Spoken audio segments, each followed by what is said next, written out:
बुलढाणामध्ये भेंडवळची घटमांडणी निव्वळ शेतकऱ्यांची दिशाभूल करणारी असं वक्तव्य अन्नीसचे जिल्हा संघटक रघुनाथ कौलकर यांनी केले आहे। बुलढाणा जिल्ह्यातील भेंडवळीची गट मांडणी निव्वळ शेतकऱ्यांची दिशाभूल व फसवणूक करणारा प्रयोग असून लीलावती विद्येचा दावा ही खोटा असून ही विद्या सिद्ध करण्यास अंधश्रद्धा निर्मूलन समितीकडून 25 लाख व 25 लाख वैयक्तिक असे 50 लाखांचे बक्षीस अंधश्रद्धा निर्मूलन समितीने जिल्हा संघटक रघुनाथ कौलकर यांनी जाहीर केले आहे। भेंडवळच्या घटमांडणीची पद्धत रूढ आहे। ही घटमांडणी सुमारे 370 वर्षांहून अधिक जुनी परंपरा आहे। अक्षय तृतीयेच्या मुहूर्तावर बुलढाणा जिल्ह्यातील पूर्णा नदीच्या काठी बसलेल्या भेंडवळ गावात होणारी घटमांडणी विदर्भातीलच नव्हे तर राज्यभरातील शेतकऱ्यांसाठी उपयुक्त ठरण्यासाठी पर्जन्यमान आणि पिकांच्या स्थितीवर अंदाज वर्तविते। शेतकऱ्यांचा भेंडवळ घटमांडणीवर दृढ विश्वास आहे। दरवर्षी या मांडणीच्या भाकीत ऐकण्यासाठी मांडणीच्या भाकीत घेऊन पुढील हंगामाची पेरणी काय करायची ते ठरतं। पावसाची माहिती आणि पीक परिस्थितीचा अंदाजही वर्तवण्यात येतो। पावसाच्या लहरीमुळे मेटाकुटीस आलेल्या शेतकऱ्यांसाठी ही घटमांडणी आशेचा किरण बनली आहे। अंधश्रद्धा निर्मूलन समिती याला निव्वळ ठोकताळे म्हणत असेल तरी शेतकऱ्यांचा भेंडवळ घटमांडणीवर दृढ विश्वास कायम आहे। आता अंधश्रद्धा निर्मूलन समितीचे जिल्हा संघटक रघुनाथ कौलकर यांनी या घटनेबंदीवर थेट आरोप करीत त्याला थोतांड असं म्हटलं आहे।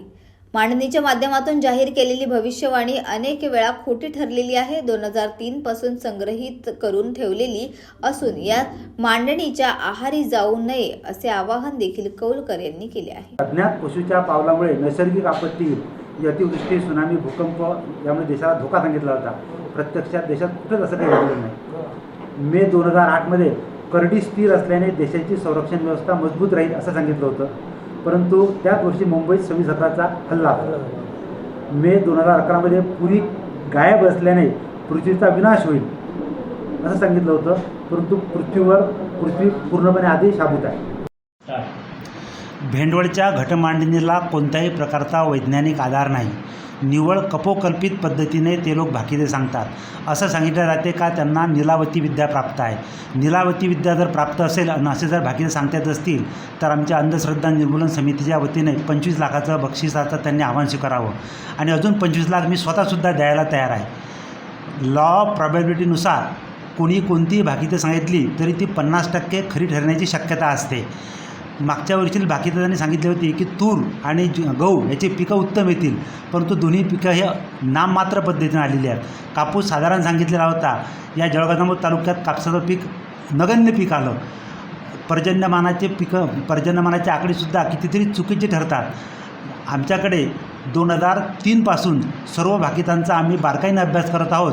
कितीतरी भाकितं चुकीची ठरलेली आहेत। मे 2004 मध्ये अटल बिहारी वाजपेयी हे म्हणजे राजा कायम राहील असं भाकीत सांगितलं होतं, परंतु 15 दिवसात मनमोहन सिंग पंतप्रधान झाले। 2008 मध्ये पृथ्वीवर कोणत्याही प्रकारचं संकट येणार नाही असं सांगितलं होतं, परंतु 26/11चा हल्ला झाला मुंबईमध्ये, सर्वांना माहीत आहे। तर अशा प्रकारची कितीतरी भाकितं चुकीची ठरतात, परंतु चुकीच्या ठरलेल्या भाकिताचा कोणीही बारकाईने अभ्यास करत नाही। जी काही नाममात्र भाकिते खरी ठरतात त्याचा फार मोठ्या प्रमाणात उदो केला जातो, त्याला प्रसिद्धी दिली जाते। अशा चुकीच्या भाकितांमुळे संशोधक वृत्ती जी आहे ती कमी होते आणि लोक कर्मवादावर अवलंबून राहतात, नशिबावर अवलंबून राहतात। आणि अंधश्रद्धा निर्मूलन समितीच्या वतीने जो कायदा पास झालेला आहे त्या कायद्याच्या विरोधात हे लोक भाकिते सांगतात। त्यांना अटक होऊ शकते, त्यांच्यावर जर त्या गुन्ह्यान्वये जर गुन्हे दाखल केले तर त्यांना अटक होऊ शकते। अंधश्रद्धा निर्मूलन समितीच्या वतीने मी सर्वांना आवाहन करतो की त्यांनी अशा प्रकारची चुकीची भाकिते करू नयेत आणि जनतेने सुद्धा त्यावर विश्वास ठेवू नये।